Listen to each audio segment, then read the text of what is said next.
2015 was a wild year. Our planet threw record-breaking storms, huge quakes, and volcanoes at us.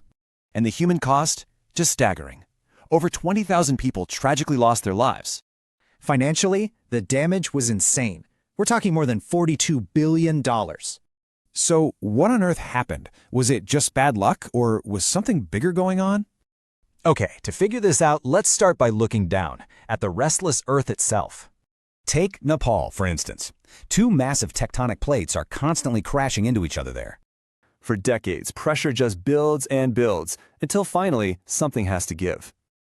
When that energy was unleashed, survivors said it sounded like a giant serpent under their feet. Now, over in Iceland, a completely different threat was waking up under a massive glacier. See, an eruption in its caldera could melt 800 meters of ice, causing unbelievable floods. But luckily, the magma found an escape route sideways, and a major disaster was avoided. But the ground shaking was only part of the story. We also need to look up. And that brings us to El Niño. You've probably heard of it, but 2015's was a monster. Normally, warm water stays in the west. In 2015, it all shifted east.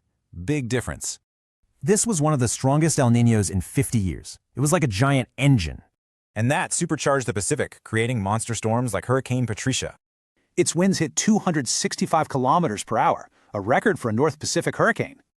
But El Niño had a partner in crime, the background effect of global warming. You put them together, you get warmer seas, more moisture, and way more intense storms.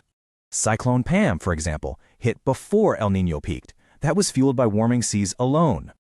And there was a third culprit, a long-term pattern that made California's drought even worse. So when you look at the impact, this data tells a pretty sobering story. The financial cost is highest in wealthier nations, but the human cost, that's far worse elsewhere. So you see, 2015 wasn't just a fluke. It was a preview of what's to come. These forces are only getting stronger. The real question is, are we ready for it?